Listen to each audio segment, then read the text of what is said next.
नमस्ते बच्चों, आज की इस वीडियो में हम बात करेंगे 7वीं कक्षा के भूगोल विषय में पहले अध्याय के बारे में, जो है हमारा पर्यावरण।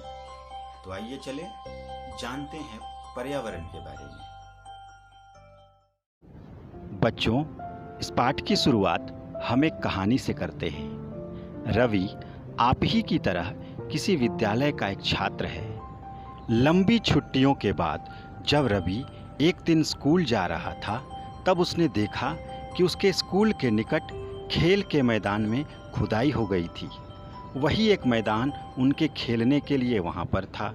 लोगों ने उसे बताया कि वहाँ अनेक फ्लैटों वाली एक बड़ी इमारत बनेगी। जब रवि को समझ में आया कि मुलायम घास, गेंदे के फूल और तितलियों वाला यह विशाल मैदान अब नष्ट हो चुका है, तो वह उसकी आंखों में आंसू छलकने लगे। उसने यह बात अपने सहपाठियों को बताई। सुबह की सभा में प्रधानाचार्य ने भी बड़ी उदासी से कहा, देखो कैसे हमारा पर्यावरण बदल रहा है। यह बात सुनकर रवि के मन में यह प्रश्न आया कि यह पर्यावरण क्या है और यह हमसे किस तरह संबंधित है। बच्चों, क्या यह प्रश्न आपके मन में भी आता है? चलिए जानते हैं। पर्यावरण शब्द दो शब्दों के मिलने से बना है, परि और आवरण। परि का अर्थ है हमारे चारों ओर और आवरण का अर्थ घेरे से है। इस प्रकार हम अपने चारों ओर जो कुछ भी देखते हैं वह सभी पर्यावरण के अंतर्गत आता है। इनमें से बहुत सारी चीज़ों का निर्माण प्रकृति ने किया है, जैसे वन, पहाड़, पर्वत, नदियाँ, झील, समुद्र आदि। बाकी बहुत सारी चीज़ें हम ऐसे भी देखते हैं जिनका निर्माण खुद मानव ने किया है, जैसे इमारतें, पुल, सड़क, पार्क और उद्योग। ऊपर के चित्र में आपने पर्यावरण के विभिन्न घटकों को देखा होगा। इसके प्रमुख घटक हैं प्राकृतिक और मानव निर्मित। इसके प्राकृतिक घटक में प्रमुख है जलमंडल, वायुमंडल, स्थलमंडल और जैवमंडल। जैवमंडल में किसी एक स्थान पर पाए जाने वाले सभी प्रकार के सजीवों का समुदाय आता है।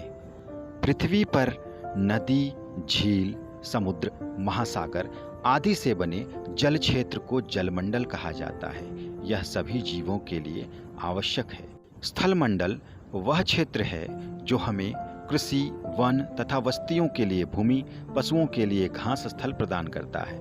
यह खनिज संपदाओं के लिए भी एक प्रमुख स्रोत है। मानव जैवमंडल का एक प्रमुख अंग है, जिसमें व्यक्ति, परिवार, समुदाय, धर्म, शैक्षिक, आर्थिक और राजनीतिक गतिविधियां आती हैं।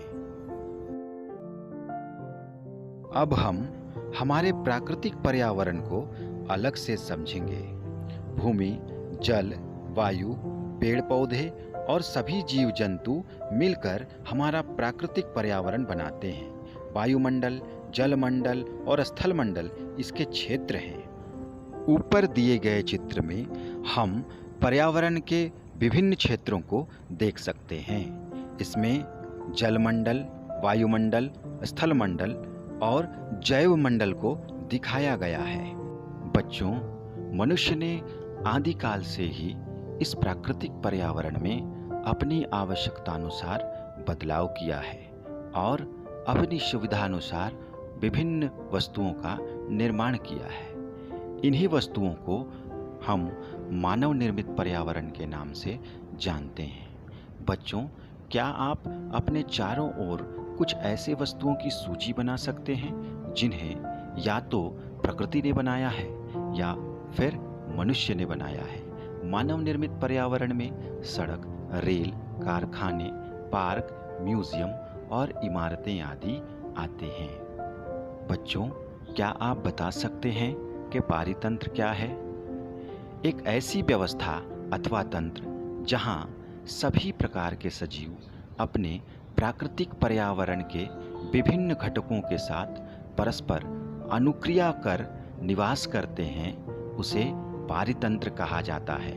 ऐसा सभी जीव परस्पर वस्तुओं एवं ऊर्जा के आदान प्रदान के लिए करते हैं, परंतु इस व्यवस्था में सभी जीवों के बीच परस्पर संतुलन अति आवश्यक है। यदि हम अपनी आवश्यकता के लिए लगातार प्राकृतिक संसाधनों अथवा पर्यावरण का दोहन करते रहेंगे तो इस पूरी व्यवस्था में एक असंतुलन की स्थिति उत्पन्न हो जाएगी और इसके अत्यंत गंभीर परिणाम होंगे। तो समझे बच्चों, हम किस प्रकार अपने पर्यावरण से संबंधित हैं। उम्मीद है बच्चों कि आज की इस वीडियो से आपने हमारे पर्यावरण के बारे में बहुत कुछ जाना और समझा होगा।